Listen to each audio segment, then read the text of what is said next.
अब देखिए सोडियम किसी भी परमाणु में इसमें 11 इलेक्ट्रॉन है उदासीन अवस्था में, न्यूट्रल स्टेट में। जितने मतलब जो एटॉमिक नंबर होता है वो आपको बताता है प्रोटॉन की संख्या को, और जितने प्रोटॉन होते हैं उतने ही इलेक्ट्रॉन भी होते हैं।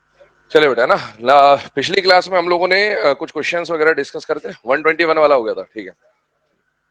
देखो लास्ट क्लास में हमने सबशेल्स के बारे में बात करी थी, सबशेल्स के बारे में बात करी थी कि 1s 2s 2p 3s 3p ये जो सारे सबशेल्स होते हैं, कौन सा सबशेल किस शेल को बिलोंग करता है, किस कोश को बिलोंग करता है, और कौन सा सबशेल किस पीरियड को या आवर्त को बिलोंग करता है, ये हम लोगों ने डिस्कस कर लिया था, ठीक है।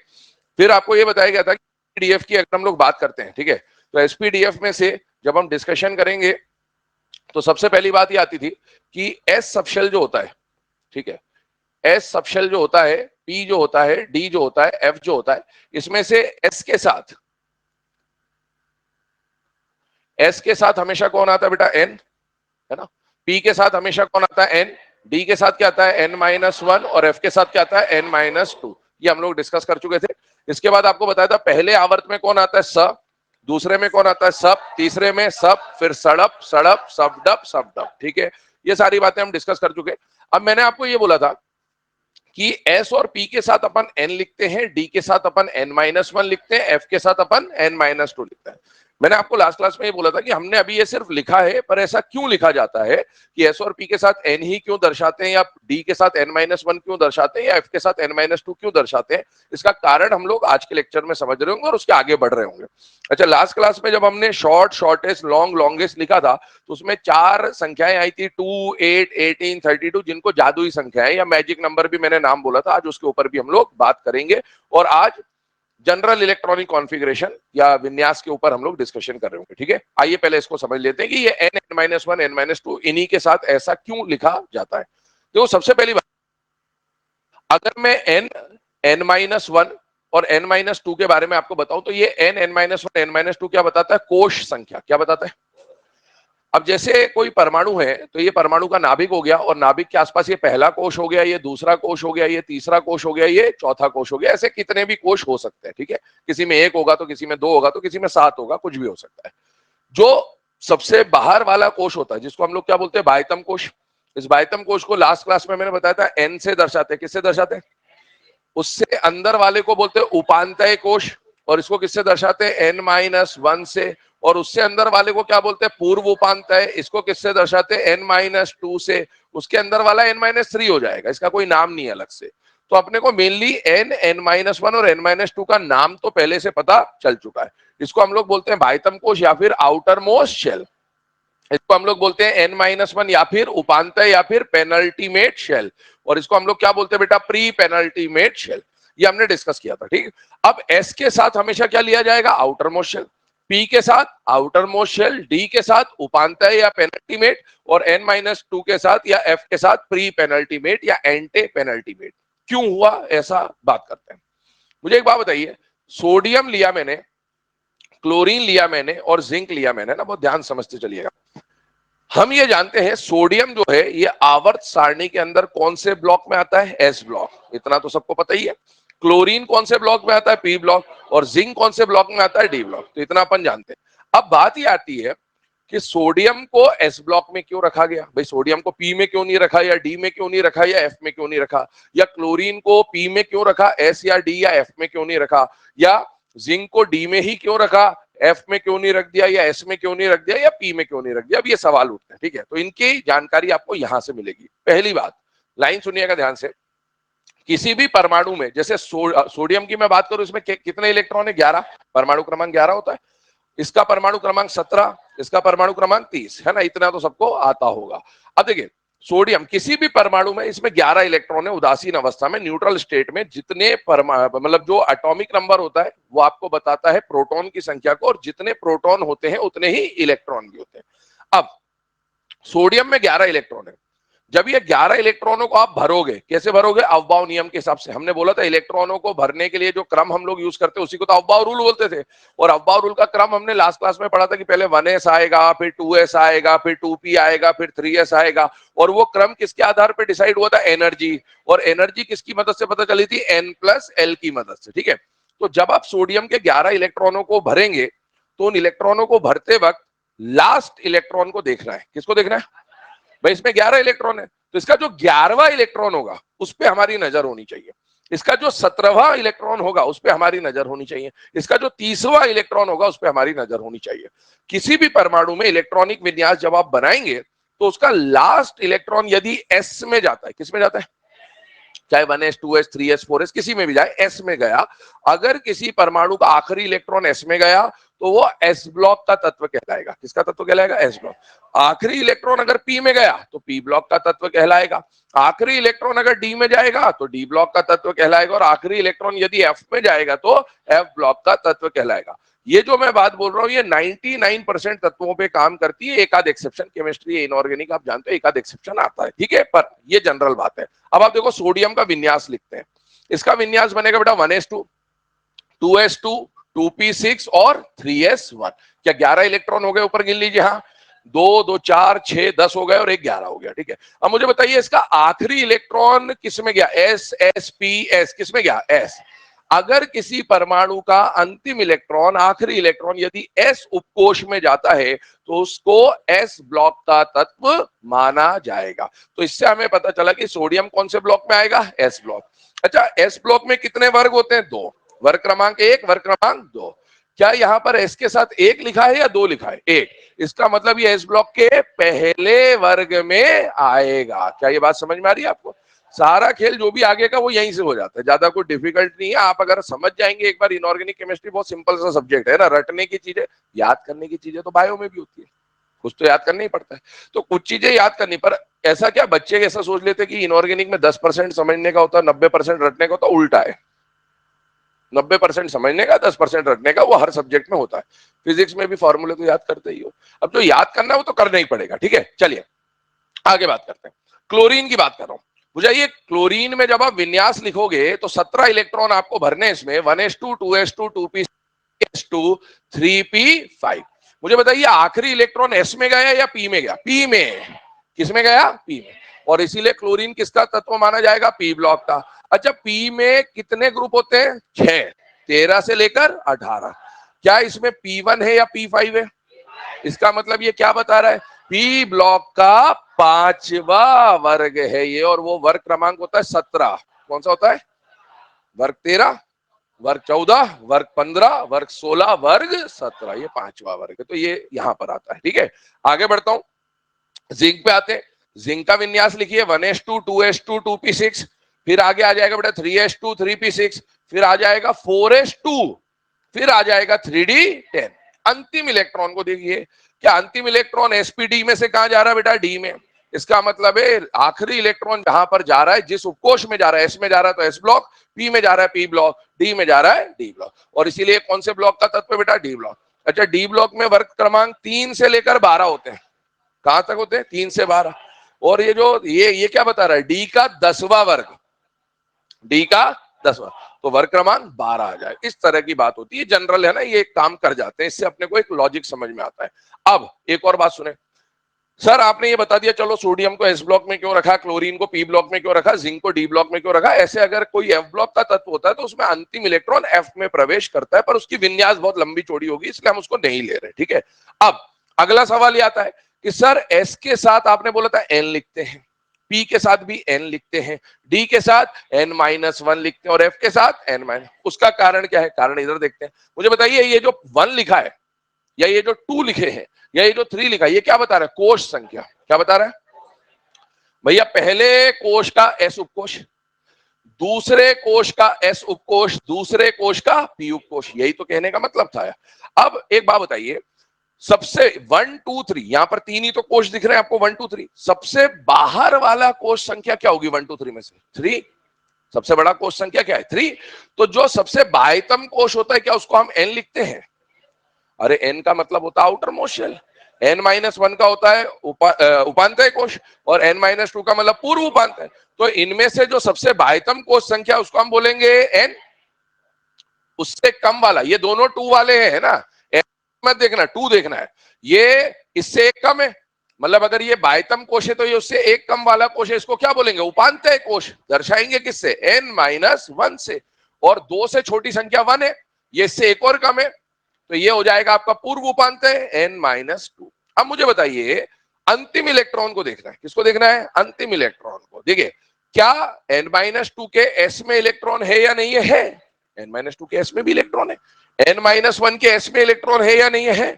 और क्या ns में इलेक्ट्रॉन है या नहीं है? लेकिन मुझे अंतिम इलेक्ट्रॉन को देखना है। मुझे बताइए यदि s ब्लॉक का तत्व होना है तो अंतिम इलेक्ट्रॉन n-2 s में जाना चाहिए या n-1 s में जाना चाहिए या ns में जाना चाहिए? ns में। और इसीलिए s के साथ हम हमेशा क्या दर्शाते हैं? ns। क्योंकि यदि s ब्लॉक का तत्व होगा तो अंतिम इलेक्ट्रॉन हमेशा बाह्यतम s में प्रवेश करेगा ही करेगा।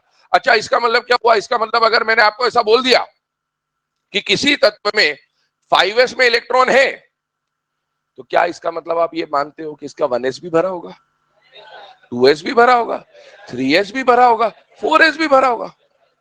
तो हम केवल इसको दर्शा देंगे, हम इसको दर्शा देंगे। यदि हमने ये दर्शाया कि इसमें इलेक्ट्रॉन है तो इसका मतलब यही है कि इसके अंदर वाले तो s पहले से ही भरे होंगे। क्या बात समझ में आ रही है आपको?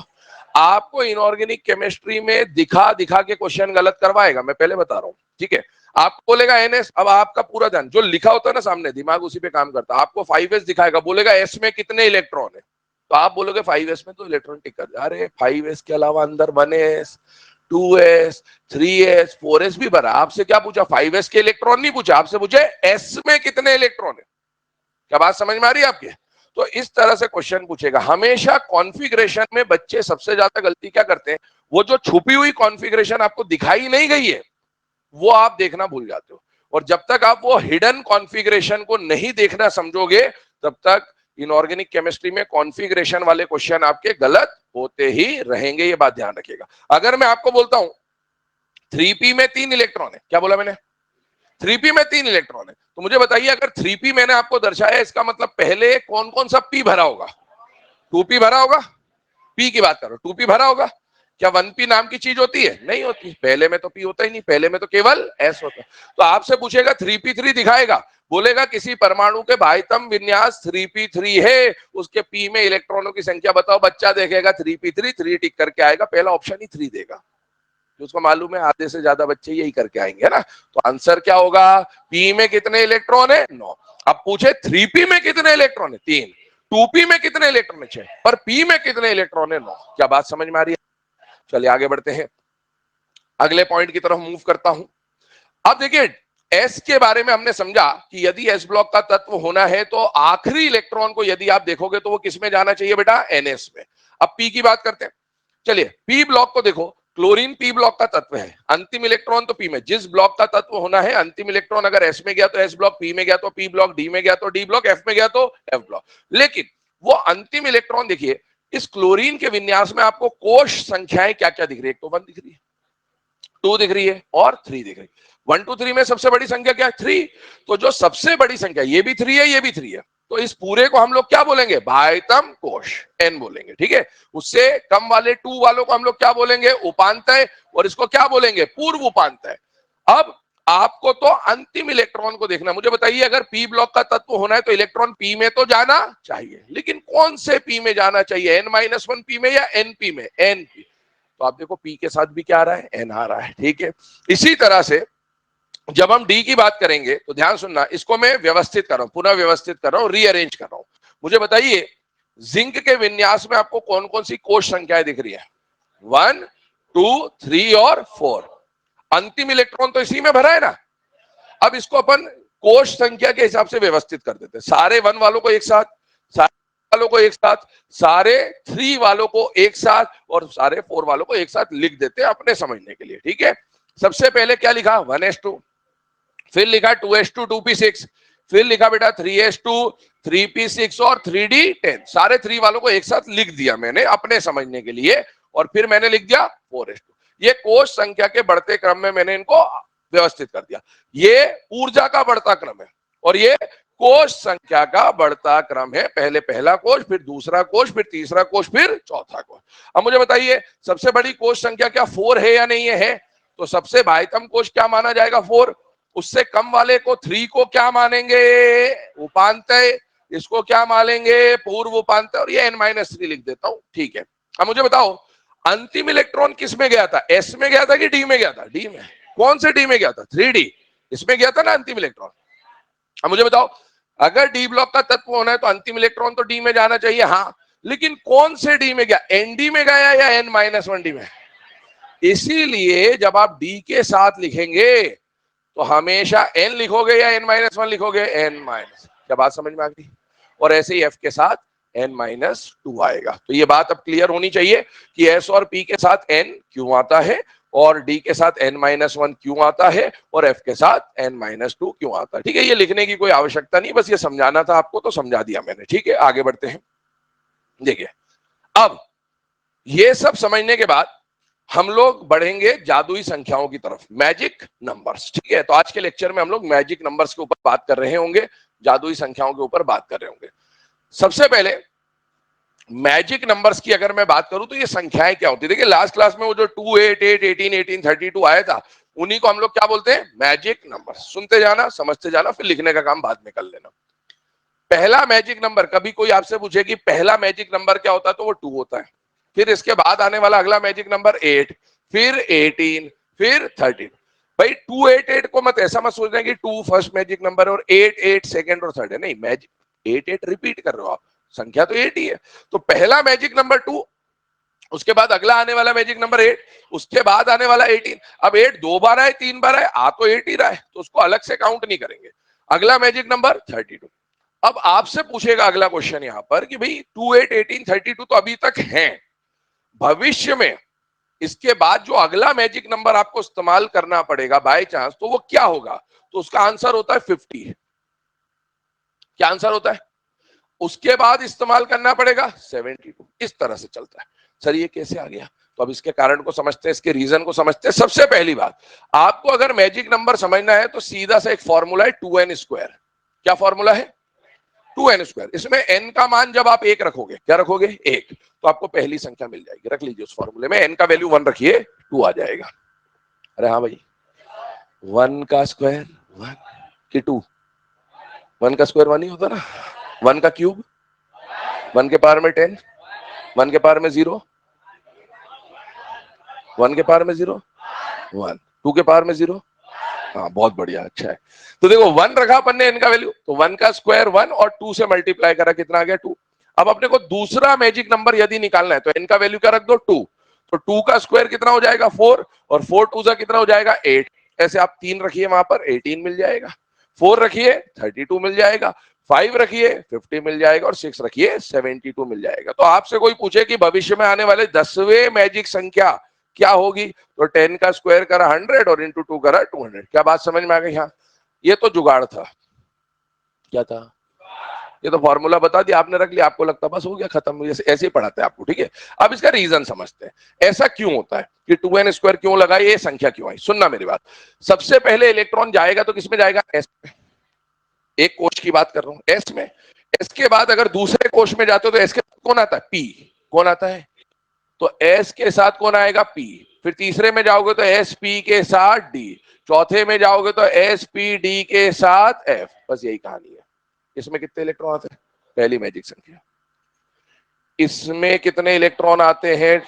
दूसरी मैजिक संख्या। इसमें कितने इलेक्ट्रॉन आ जाएंगे? 2, 6 और 10। कितने आ जाएंगे? ये। क्या बात समझ में आ गई आपके? अब आपसे कोई पूछे कि फ्यूचर में आने वाला जो 5वीं जादुई संख्या होगी, उसमें एफ के बाद यहां कौन आएगा? जी। अब मुझे बताओ, इसमें कितने इलेक्ट्रॉन? 2, 6, 10, 14। आप देखो कितने का गैप आ रहा है? 4, 4 का। याद करो, एस में 1 डब्बा होता था, पी में 3, डी में 5, एफ में 7। डब्बे का गैप 2-2 से बढ़ता था। और इसका मतलब अगर इसमें 7 डब्बे तो इसमें 9, और 9 डब्बों में 2-2 इलेक्ट्रॉन भरोगे तो 18 आ जाएगा। तो अब मुझे बताओ, क्या ऐसे या तो डब्बों से सॉल्व कर लो या इलेक्ट्रॉन का अंतर देख लो। 4 से बढ़ रहा है, 4 से बढ़ रहा है, 4 से बढ़ रहा है, 4 से बढ़ रहा है। तो यहां तक तो 32 आ रहा था, और 32 में जब आपने 18 जोड़ा तो क्या 50 आ जाएगा? हाँ। इसके बाद जो अगला आएगा, ये 18 है तो अगला 22 होगा, तो 50 में 22 जोड़ा तो कितना आ गया? 72। क्या बात समझ में आ गई आपको? पॉइंट पे डिस्कशन हम लोग स्टार्ट करेंगे। वो नेक्स्ट पॉइंट क्या है, ध्यान से देखिएगा। आपके सामने अभी कुछ मैजिक नंबर लिखे गए 2, 8, 18, 32। अभी हमें इनमें से 4 की ही जरूरत पड़ेगी, क्योंकि हमारे सिलेबस में अभी तक हमारे पास 4 ही ब्लॉक है। तो हमें केवल एसपीडीएफ तक की ही जरूरत पड़ेगी, इस जी की आवश्यकता हमें नहीं पड़ने वाली। तो हमारे काम में अभी जो मैजिक नंबर आएंगे वो केवल कितने आएंगे? 4, 2, 8, 18, 13। हो सकता है इनमें से कोई मैजिक नंबर 2 बार आ जाए, कोई 1 बार आ जाए, कोई ना भी आए, क्योंकि पहले आवर्त में केवल सा होता था, दूसरे तीसरे में सब होता था, तो उसके हिसाब से वो रिपीट हो जाएगा, 8, 8 या 18, 18 ऐसा होगा। ठीक है, अब सुनना, मैजिक नंबर की आवश्यकता क्यों पड़ती है? पहला तो ये कारण अपन समझते हैं। ठीक है, मान लीजिए आपको एक आवर्त सारणी दी गई और इस पीरियोडिक टेबल में आपको बोला गया कि ये वाला जो तत्व है, ठीक है, मान लो ये तत्व कौन है? बेरियम। कौन सा तत्व है? बेरियम। और आपको बोला इसका परमाणु क्रमांक बता दो। क्या बता दो? परमाणु क्रमांक। ठीक है, एटॉमिक नंबर पूछ लिया। अब इसको सॉल्व करने के 2 तरीके, या तो आपको पहले से एटॉमिक नंबर रटाओ, सबसे आसान तरीका यही होता है जीवन में, कोई क्वेश्चन आया, आंसर याद है, हो गया। ठीक। और दूसरा तरीका फिर उसमें अपन दिमाग लगाएं कि कैसे सॉल्व करना है। तो पहली बात कि बेरियम का एटॉमिक नंबर पूछा तो या तो आपको आता है तो आप टिक करोगे, आगे बढ़ जाओगे, और नहीं आता है तो अब उसका एटॉमिक नंबर निकाला कैसे जाए, ये अब अपना दूसरा मोटिव है। तो मान के चल रहे हैं कि आपको नहीं आता है, ठीक है, तो अब कैसे निकालेंगे? आपको अगर किसी परमाणु का परमाणु क्रमांक निकालना है, जैसे मैंने बोला इसका 56 है या 88 है या जो भी है, तो आपको अगर इसका परमाणु क्रमांक निकालना है तो पहली बात आपको आवर्त सारणी में ये किस स्थान पर आता है वो पता होना चाहिए। अगर आपको यही नहीं पता कि ये तत्व यहां आता है कि यहां आता है कि वहां आता है, फिर आप कुछ नहीं कर सकते, अगले साल की तैयारी कर सकते हैं, बस इससे ज्यादा कुछ नहीं। ठीक। दूसरी बात, यदि आपको ये पता है कि ये कौन से वर्ग में आता है, स्थान इसका पता है, तो दूसरी चीज आपको इसके पहले तत्व का परमाणु क्रमांक याद होना चाहिए। किसका परमाणु क्रमांक? पहले का। वो आपको आता होगा, उसमें कोई परेशानी नहीं है, क्योंकि हर वर्ग का जो पहला तत्व होगा ना, वो 1 से लेकर 30 में आ जाता है। किसमें आ जाता है? 1 से 30। तो अपने को 1 से 30 वाले तो सारे तत्व भी याद होते हैं और उनके परमाणु क्रमांक भी। ऐसा मान के चलता हूं कि सबको आता होगा कि आयरन का परमाणु क्रमांक 26 होता है, जिंक का 30 होता है, कॉपर का 29 होता है, इतना आता होगा। ये भी नहीं आता, खेल खत्म है आपका। ठीक है। अब दूसरी बात, अपने को इस वर्ग के जादुई संख्याओं का सीक्वेंस आना चाहिए। क्या आना चाहिए? जादुई संख्याओं का सीक्वेंस। अब वो सीक्वेंस क्या है उस पर बात करेंगे, ध्यान से सुनना, ध्यान से समझना। एक्चुअल में जब आप मैजिक नंबर के सीक्वेंस की बात करेंगे ना बेटे, तो हमारे पास एस ब्लॉक है, फिर बीच में कौन सा ब्लॉक आता है? डी ब्लॉक, फिर इधर कौन सा ब्लॉक आता है? पी ब्लॉक, और नीचे अलग से कौन सा ब्लॉक रखा है? F block. एफ ब्लॉक की जादुई संख्याओं में कोई जरूरत नहीं है। क्यों जरूरत नहीं है? एफ ब्लॉक में आप जानते हो जब आप ऐसे जाते हो तो 2 सीरीज है आपके पास, एक 4F series, lanthanide series. 4F series कौन से आवर्त में आता है? 6th hour. 3D series belongs to 4th period, 4D series belongs to 5th period, और इसी तरह से 4F series belongs to 6th period। 2 का गैप होता था, n-2 याद करिएगा ना। तो जब हम 4F सीरीज या लेंथेनाइट सीरीज की बात करेंगे ना, तो उसमें आने वाले परमाणु क्रमांक लगातार होते हैं, 58, 59, 60 से लेकर 71। तो उसके लिए मैजिक नंबर की कोई आवश्यकता नहीं, क्योंकि परमाणु क्रमांक लगातार है। आप एफ ब्लॉक में जब 5F की बात करोगे तो 90 से लेकर 103 लगातार है, तो उनमें आपको जादुई संख्याओं का काम नहीं पड़ेगा। लेकिन ई ब्लॉक में या एस ब्लॉक में वर्ग में जाओगे तो पहले वाले का परमाणु क्रमांक अगर 2 तो अगले का 3 नहीं होता, 2 के बाद 3 इधर आता है। नीचे वाले का परमाणु क्रमांक 3 नहीं होगा, उसका कुछ अलग होगा, 2 से बढ़ रहा होगा या 8 से बढ़ रहा होगा या 18 से। इसीलिए मैजिक नंबर की जरूरत इन 3 वर्गों में पड़ती है। ठीक। आगे बात करता हूं। आपके सामने हर ब्लॉक में मैजिक नंबर के 2-2 सीक्वेंस आएंगे। कितने सीक्वेंस आएंगे? 2। इसमें भी 2 सीक्वेंस बनेंगे, इसमें भी 2 सीक्वेंस बनेंगे, इसमें भी 2 सीक्वेंस बनेंगे, मतलब टोटल सीक्वेंस कितने हो गए? 6।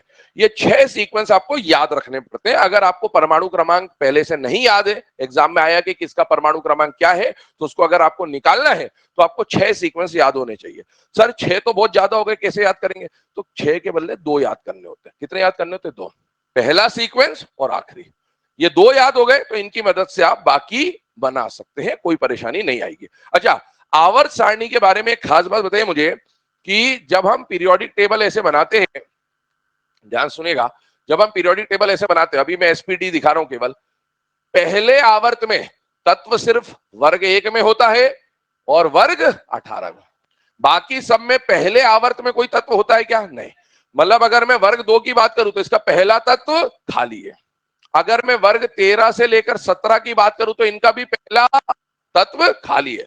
और अगर मैं वर्ग 3 से लेकर 12 की बात करूं तो इसका खाली है, भी खाली है और तीसरा भी खाली है, क्योंकि डी ब्लॉक की शुरुआत तो चौथे आवर्त से होती है। याद करिए, 3D series belongs to fourth period. क्या ये बात समझ में आ रही है आपको? जहां पर कोई चीज खाली है उसको मैं बोलूंगा सन्नाटा है। क्या है इसका मतलब? पहले वर्ग में कोई भी सन्नाटा नहीं है, दूसरे वर्ग में पहला तत्व सन्नाटा, 13 से लेकर 17 में पहला तत्व सन्नाटा, 18 में कोई सन्नाटा नहीं है, और 3 से लेकर 12 में जब डी ब्लॉक में जाओगे तो पहला, दूसरा, तीसरा, 3 सन्नाटा मिलेंगे आपको। क्या बात समझ में आ गई आपके? अब आइए आगे। जब हम एस ब्लॉक की बात कर रहे हैं तो मैंने बोला हर ब्लॉक में दो दो सीक्वेंस मिलेंगे आपको। तो बेटा वर्ग एक का सीक्वेंस अलग होता है और वर्ग दो का सीक्वेंस अलग होता है। ठीक सर, अब ये सवाल उठता है कि दो सीक्वेंस है, दोनों अलग क्यों है? दोनों तो एस ब्लॉक के तत्व, सीक्वेंस क्यों अलग है? सीक्वेंस इसलिए अलग है, यहां कोई सन्नाटा नहीं और यहां पर सन्नाटा है, इसीलिए सीक्वेंस में कुछ तो अंतर आएगा। ठीक है। अब ग्रुप वन, सर आपने बोला था कि दो सीक्वेंस याद करने, पहला वाला और आखिरी वाला, अगर ये दो याद कर लिए तो बाकी सब आप बना लोगे। तो आइए स्टार्ट करते हैं यहां से।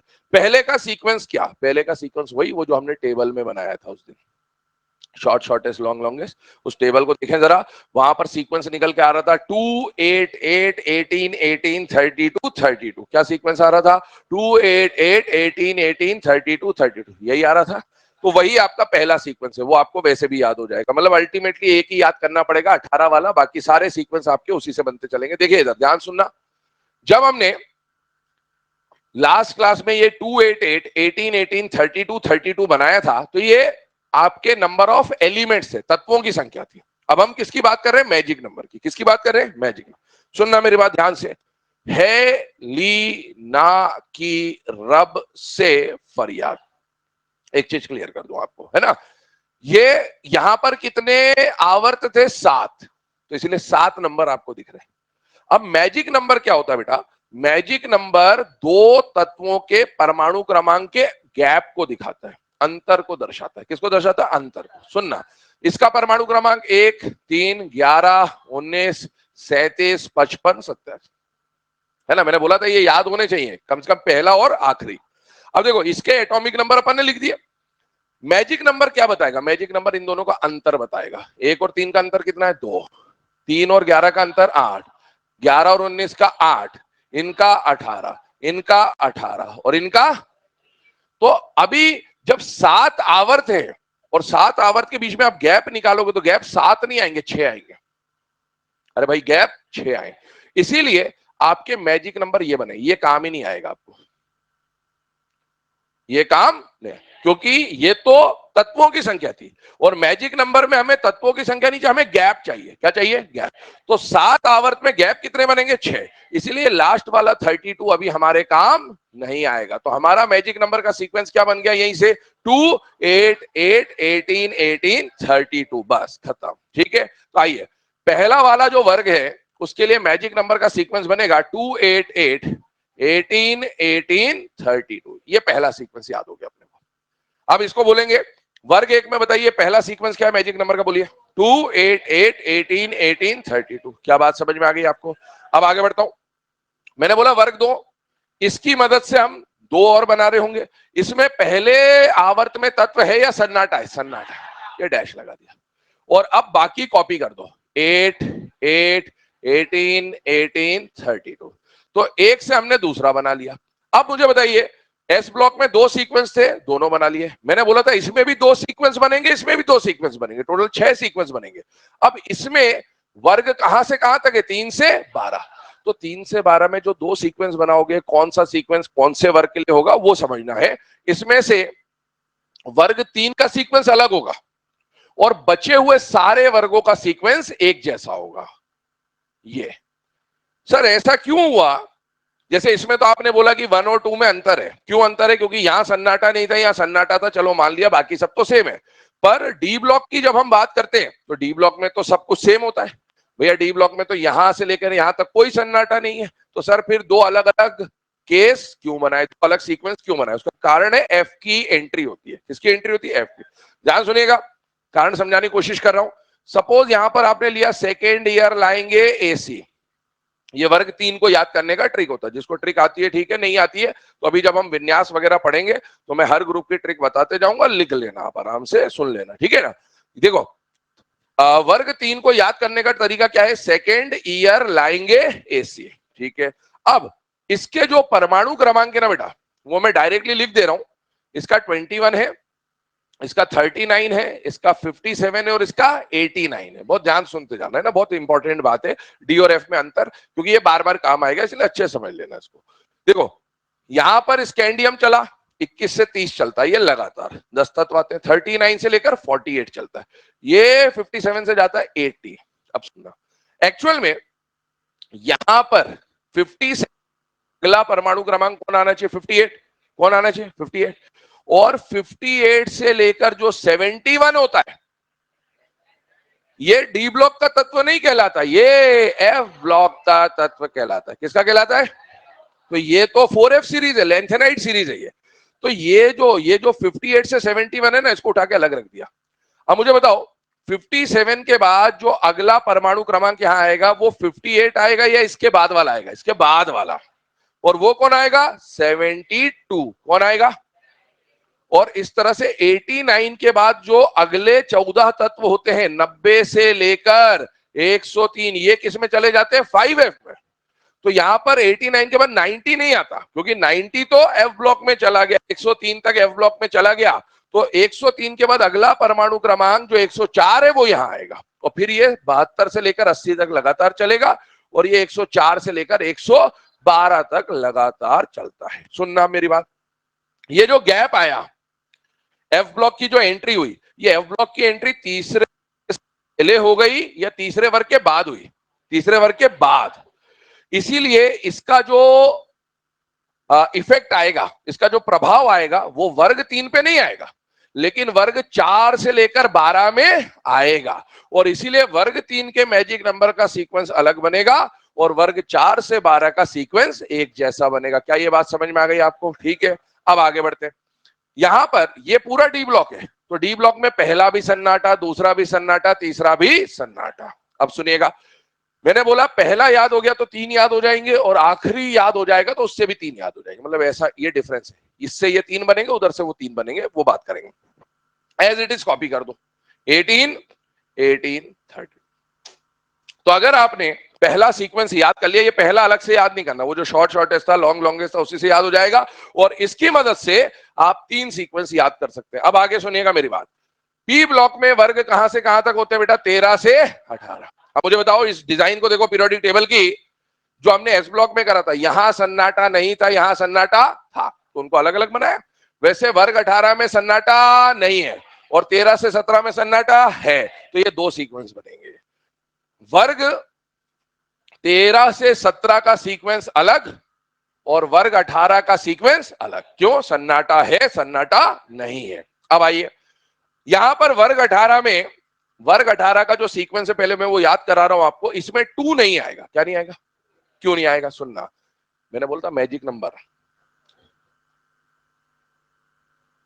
ये पी ब्लॉक है ना, तो पी की एंट्री हो गई होगी, तो पी की एंट्री होगी तो मैजिक नंबर 2 चलेगा या 8 चलेगा, 8 चलेगा। तो यहां 2 नहीं आएगा, जैसे यहां 2 आया ना, 2 के बाद पी की एंट्री हो गई है, इसलिए यहां पहला मैजिक नंबर 2 नहीं आएगा, 8 से शुरू होगा। किससे शुरू होगा, 8, और सब 2 बार रिपीट होंगे। 8 8 18 18 32 30, ये मैजिक नंबर 6 ही आएंगे मैजिक नंबर। वो सीक्वेंस आप देख लेना, थोड़ा गैप ऊपर नीचे चलेगा यहां पर।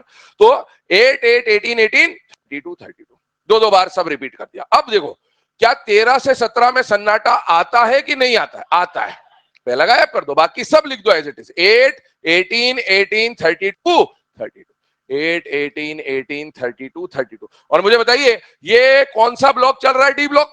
डी ब्लॉक में कितने सन्नाटे होते हैं, पहला दूसरा तीसरा सन्नाटा, पहला दूसरा तीसरा सन्नाटा, 3 सन्नाटे बचे। क्या, 18 32 32 से 12 को, हाँ, शुरू के 3 जो बनाने हैं वो इसकी मदद से बनाने हैं, और बाद के 3 जो बनाने वो इसकी मदद से बनाने हैं। क्योंकि यहां पर देखो, एक इसमें गैप समझ लेना, वर्ग 3 और वर्ग 4 से 12 में आप देखो अंतर क्या गया। ये 18 तो एज इट इज है, पर यहां 18 था, यहां 32, क्योंकि इसके बाद यहां पर एफ की एंट्री हो गई, और एफ की एंट्री हुई तो कितने तत्व आ गए, 14। तो 18 और 14 मिलके कितने हो गए, 32, इसलिए अंतर आ जाता है। चलिए ना, तो अभी सीक्वेंस को याद करेंगे एक बार, फटाफट मैं बोलते जा रहा हूं, आप सीक्वेंस को मैच करते जाइएगा। वर्ग एक का सीक्वेंस क्या बनेगा बेटा, 2 8 8 18 18 32। वर्ग दो में पहला सन्नाटा, तो 2 गायब हो गया, 8 8 18 18 32। वर्ग तीन पे आ गए, पहला दूसरा तीसरा गायब, मतलब 2 8 8 गायब। अब आएगा 18 18 30। अब इधर आते हैं वर्ग 18 पे। वर्ग 18 है, वर्ग 13 से 17 है, वर्ग 4 से 12 है। पहला यहां पर स्टार्ट 2 से होगा या 8 से होगा, 8 से। 8 8 दो बार रिपीट, 8 8 18 18 32 32। पहला गायब, मतलब पहला 8 गायब, 8 18 18 32 32। यहां 3 गायब, मतलब 8 8 18 गायब, 18 32 32। ये मैजिक नंबर आ गया, ठीक है। तो ये अपन ने मैजिक नंबर के सीक्वेंस देखे। अब इन सीक्वेंस को अप्लाई कैसे करते हैं उसके ऊपर बात करेंगे, ठीक है। मैंने आपको बोला था कि मान लीजिए आपसे एग्जाम में क्वेश्चन पूछ ले कि बेरियम का परमाणु क्रमांक क्या है, तो या तो आपको परमाणु क्रमांक पहले से आता हो या फिर सॉल्व करने का तरीका पता हो, तो उस पर बात करेंगे। इधर देखिएगा, मैं आपको 4-5 वर्ग के बारे में बता देता हूं। एक वर्ग फर्स्ट ले रहे हैं, एक ग्रुप 3 ले रहे हैं, एक ग्रुप 12 ले रहे हैं और एक ग्रुप 17 ले रहे हैं। 4 वर्ग हम लोग समझ लेते हैं कैसे सॉल्व करना है। तो 6 है, 6 में से मैं 4 एग्जांपल आपको सॉल्व करके बता दे रहा हूं, बाकी आप उसी पैटर्न में कर सकते हैं, ठीक है। आइए वर्ग एक की बात करें। तत्व बताइए कौन कौन से आते हैं, है, ली, ना, की, रब, से, फरिया।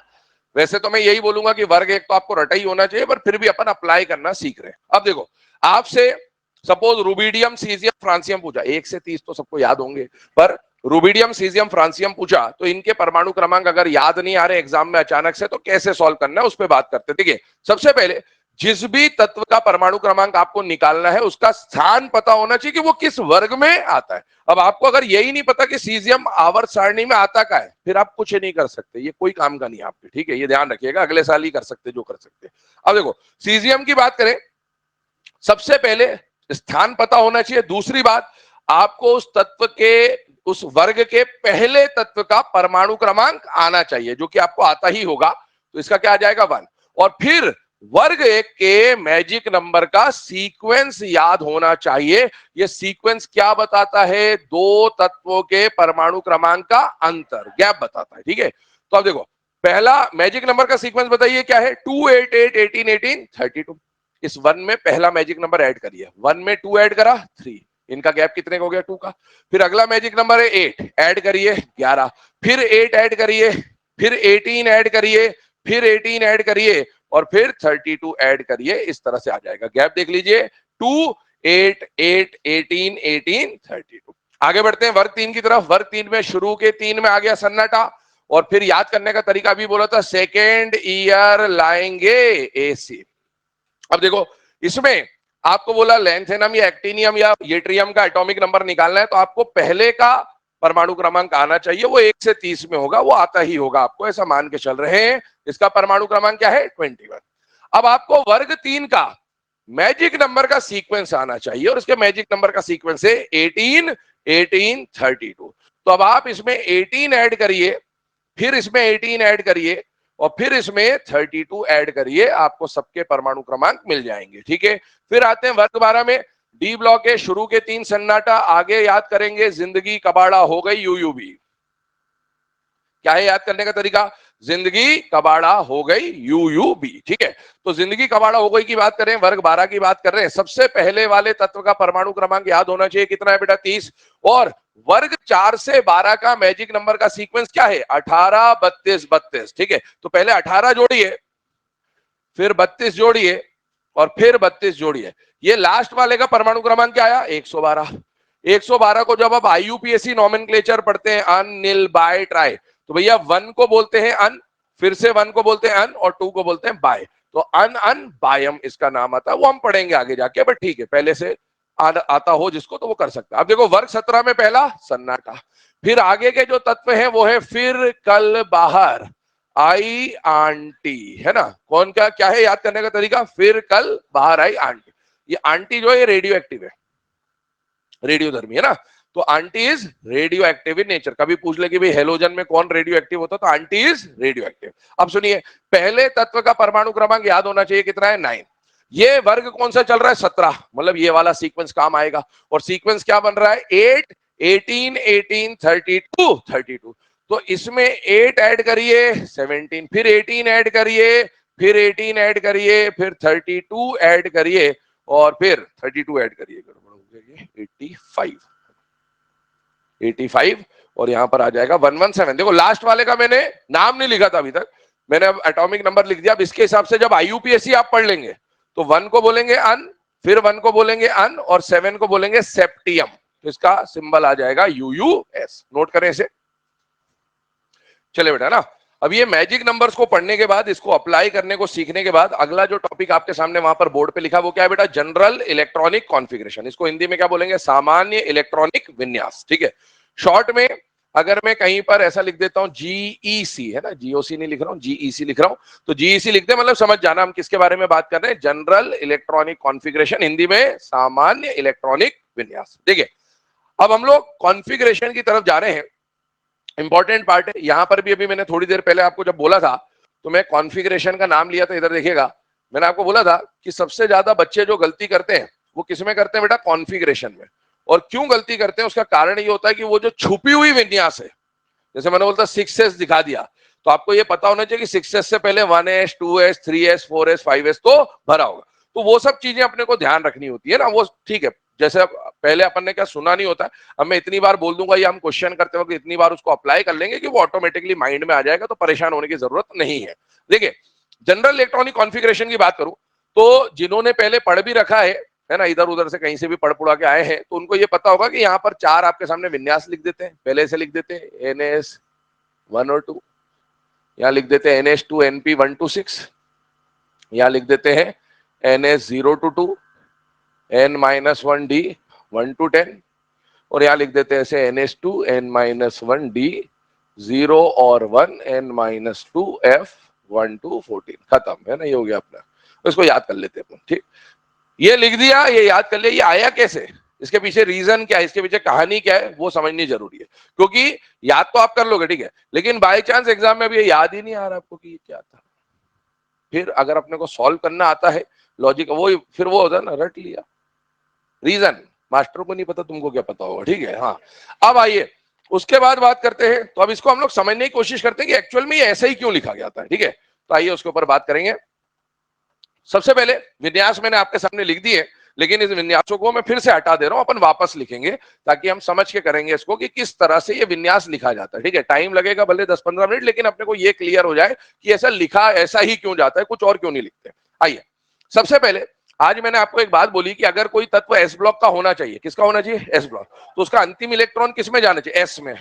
यदि एस ब्लॉक का तत्व होना है तो एस ब्लॉक में आखिरी इलेक्ट्रॉन जाएगा। अगर अंतिम इलेक्ट्रॉन पी में गया तो पी ब्लॉक, डी में गया तो डी ब्लॉक, एफ में गया तो एफ ब्लॉक। एस और पी में जब भी इलेक्ट्रॉन जाएगा एन N-1 N-2 में से कहां जाएगा, एन में जाएगा। डी में इलेक्ट्रॉन जाएगा तो N-1 में जाएगा, एफ में जाएगा तो N-2 में जाएगा। अब आइए इधर ध्यान दीजिएगा, ठीक है। पीरियोडिक टेबल का आउटलाइन डायग्राम में यहां पर फिर से बना रहा हूं, यही सबसे इंपॉर्टेंट बात है। अगर आपने पीरियोडिक टेबल के डिजाइन को बहुत अच्छी तरीके से समझ रखा है तो बहुत सारी चीजें आपकी वैसे भी सॉल्व हो जाती है। ये अपन ने आउटलाइन डायग्राम बनाया। सबसे पहले हम कौन से ब्लॉक के बारे में बात करने वाले हैं, एस ब्लॉक। मुझे बताइए, जब आप किसी आवर्त में जा रहे हो लेफ्ट टू राइट, तो ये कौन सा ब्लॉक है, एस, ये कौन सा ब्लॉक है, पी, ये कौन सा ब्लॉक है, डी, और ये कौन है, एफ। क्या आप जैसे ही आवर्त शुरू करोगे सबसे पहले आपकी एंट्री एस में ही होगी क्या, हाँ, एस में एंट्री होगी। अब मुझे बताओ, यदि किसी तत्व को एस ब्लॉक का होना है तो एस ब्लॉक से पहले कोई ब्लॉक आएगा क्या, नहीं। इसीलिए यदि एस ब्लॉक का होना है तो सीधे सीधे एस में एंट्री करानी, किसमें एंट्री करानी, एस में। अगर एस ब्लॉक का तत्व होना है तो आखिरी इलेक्ट्रॉन एस में जाना चाहिए, हाँ, एस में जाना चाहिए। तो एस के साथ यहां पर जो संख्या आती है एन, N-1 N-2, उनमें से हमेशा क्या लिखा जाता है, एन, ये भी हम सीख चुके।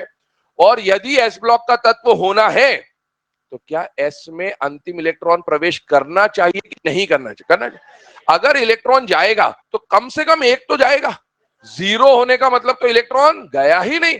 तो एस ब्लॉक का तत्व होने के लिए एस में इलेक्ट्रॉन होना चाहिए, और अगर एस में इलेक्ट्रॉन होना चाहिए तो कम से कम एक और अधिकतम, इसका विन्यास यही लिखते हैं अपन, NS1 और 2, ठीक है। अब आते पी ब्लॉक पे, ध्यान सुनना, हिडन कॉन्फ़िगरेशन की कहानी समझने की कोशिश करेंगे। बेटा यदि पी ब्लॉक का तत्व होना है तो वो तत्व यहां में से कहीं पे होना चाहिए, ये बात तो समझ में आती है। हो सकता है वो तत्व यहां आता हो सकता है वो तत्व यहां आता हो या इसके आगे आता हो, ठीक है। अब एक बात बताइए, यदि इस वाले तत्व की मैं बात कर रहा हूं, कोई बात नहीं, चलिए, यदि इस वाले तत्व की मैं बात कर रहा हूं, ऊपर वाले की, तो मुझे बताइए इस तत्व में या इस पी ब्लॉक के तत्व होने के लिए सबसे पहले आवर्त में देखना, क्या एस का भरा होना आवश्यक है या नहीं है। इलेक्ट्रॉन यहां पर डायरेक्टली नहीं जाएगा, पहले एस भरेगा, उसी के बाद इलेक्ट्रॉन वहां पर एंटर होगा। एजी सर की क्लास सीधे मंडे को लगेगी आपकी, ठीक है।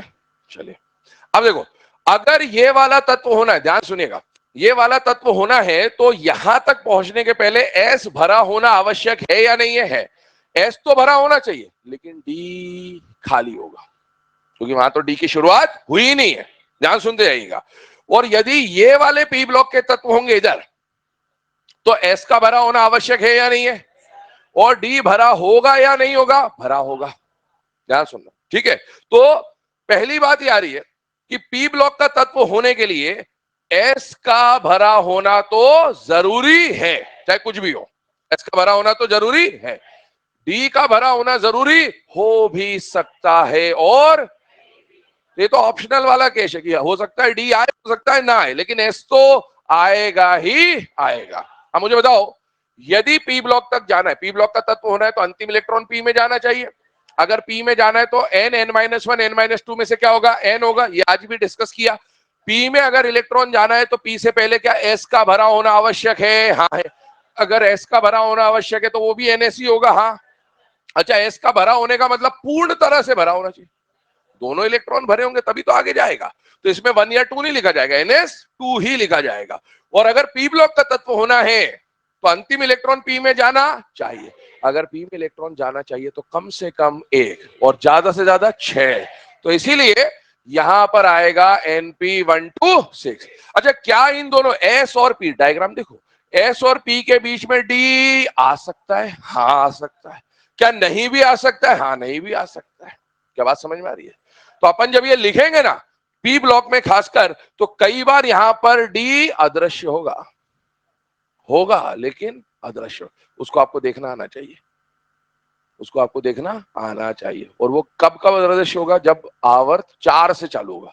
भाई अगर आवर्त 1 है तो डी नहीं आएगा, आवर्त 2 है तो डी नहीं आएगा, आवर्त 3 है तो डी नहीं आएगा। लेकिन अगर ये आवर्त 4 का पी ब्लॉक है तो यहां 3D होगा। कौन होगा, अगर ये आवर्त 5 होगा तो यहाँ 4D होगा, ये अगर आवर्त 6 तो यहाँ 5D 6D। और आवर्त जब 4 और 5 होंगे तो केवल डी छुपा होगा, लेकिन 6 और 7 में डी के साथ एफ भी होगा।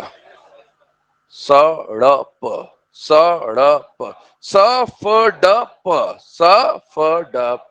क्या बात, कहानी समझ में आ रही है आपकी। चलिए आगे बढ़ेंगे। अब इधर आइए, हम लोग बात करते हैं अगला डी ब्लॉक के ऊपर।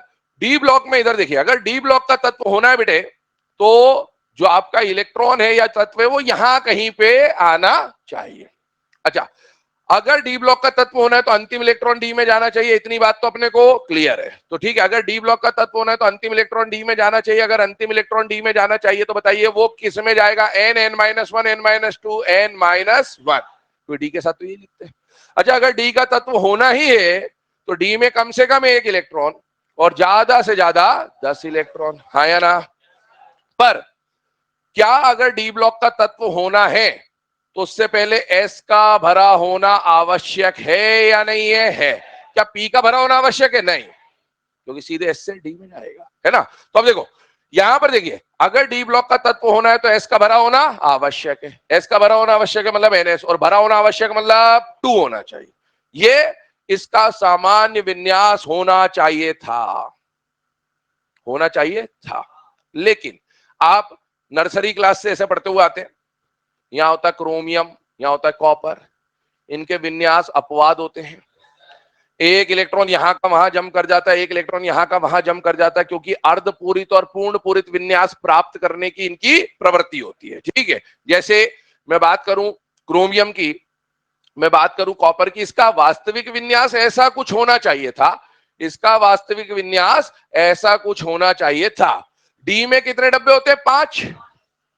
अभी 4 भरे तो 1 2 3 4 है, और यहां पर 4s में कितने हैं, 2।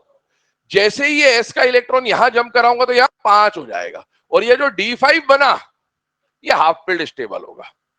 तो इनको, इस D4 को D5 बनाने के लिए कई बार S का इलेक्ट्रॉन, या D9 को D10 बनाने के लिए अर्धपूरित और पूर्ण पूरित बनाने के लिए कई बार S का इलेक्ट्रॉन D में जंप कर जाएगा। हमेशा नहीं जंप करेगा, कई बार जब अर्धपूरित या पूर्ण पूरित बनाना होगा तो ये जंप करेगा। अब बताओ, अगर ये S का इलेक्ट्रॉन, एक इलेक्ट्रॉन यहां जंप कर जाएगा तो यहां पर 2 बचेगा या 1 बचेगा? 1। क्या ये बात समझ में आ रही है? और यहां क्या हो जाएगा? 11। 11। अबे एक जंप तो कराया, 11 हो जाएगा ना? नहीं, 10 से ज्यादा नहीं आ सकते। कब जंप करेगा वो? जब ये 4 या 9 रहा होगा। तो ये 10 से आगे नहीं, 11 मत लिख देना है ना। और सुनिए, पूरे आवर्त सारणी में, ध्यान सुनना, पूरे आवर्त सारणी में एक तत्व होता है पैलेडियम। कौन सा तत्व? पूरी आवर्त सारणी, पूरे एसपीडीएफ सबकी बात कर रहा हूं। पूरी आवर्त सारणी में केवल और केवल एकमात्र तत्व पैलेडियम ऐसा होता है जिसके विन्यास में NH0 देखा गया है। क्या देखा गया है? NH0। तो इसका मतलब उस केस में, पैलेडियम के केस के दोनों इलेक्ट्रॉन यहां जम कर जाते हैं, तब ये D8 रहता है। तो D8 से दोनों जम करके ये क्या हो जाता है? D10। अब मुझे बताओ, ये तो यही रहेगा, पर S का जो वैल्यू 2 होना चाहिए था वो चेंज होके या तो कभी 1 हो जाएगा या कभी 0। तो यहां पर अपन ऐसा लिख देंगे कि NS का मान 0 से 2 में कुछ भी हो सकता है, और ये 0 केवल और केवल आपको किसमें देखने को मिलेगा? पैलेडियम 0 के लिए, है ना। अब आगे बढ़ता हूं। इसमें एक बात और समझिए, ये जो विन्यास मैंने आपको लिखा है ये करेंटली एनसीईआरटी में दे रखा है, नई एनसीईआरटी में दे रखा है। पुरानी एनसीईआरटी जो है उसमें यहां पर ऐसा लिखता था, ध्यान सुन लीजिएगा। पुरानी एनसीईआरटी में ऐसा लिखता था, मतलब वो 0 को निगलेक्ट कर देता था, क्योंकि पूरे डी ब्लॉक में 40 तत्व है। कितने तत्व है? 40। 40 में से ये केवल एक है, तो 39 में तो वो काम करेगा। और हम सामान्य विन्यास की बात करें, मतलब सामान्यता वो विन्यास काम कर रहा है, 39 में कर रहा है। अब सुनना, बात ये आती है कि सर एग्जाम में क्या करना है ना। ये तो पुरानी एनसीईआरटी, नई एनसीईआरटी, ऑब्वियसली अपन नए को फॉलो करेंगे। हो सकता है एग्जाम में ये ऑप्शन दे, हो सकता है एग्जाम में ये दे। अगर ये दिया है तो ऑब्वियसली टिक करना है। हो सकता है ये ना दे के ये भी दे दे, तो ये भी टिक कर सकते हो आप, कोई परेशानी नहीं हो। अगर दोनों दे दे तो फिर आपको समझ में आना चाहिए किसको टिक करना है, पहले वाले को, है ना। ये बात समझ में आनी चाहिए। अब आते हैं एफ ब्लॉक पे, देखो लास्ट वाला जो पार्ट है। एफ ब्लॉक की कहानी समझिएगा ध्यान से। बेटा एफ ब्लॉक में अभी मैंने आपको बोला कि इसमें जो परमाणु क्रमांक आते हैं वो आते हैं 58 से लेकर 71, या फिर 90 से लेकर 103। ये 58 जो आया, इस 4F सीरीज को और इस 5F सीरीज को, क्या 4F सीरीज को लैंथेनाइड सीरीज और 5F को एक्टिनाइड सीरीज भी बोलते हैं। अब उसके ऊपर चलते हैं अपन, उस बात को समझने की कोशिश करते हैं अपन, ठीक है। ध्यान से देखिएगा, जब हम डी ब्लॉक के बाद एफ ब्लॉक की बात करते हैं तो उसमें कंडीशन क्या बन रही है वो समझिए। बेटा तीसरा वाला जो वर्ग था, सेकेंड ईयर लाएंगे एसी, ठीक है।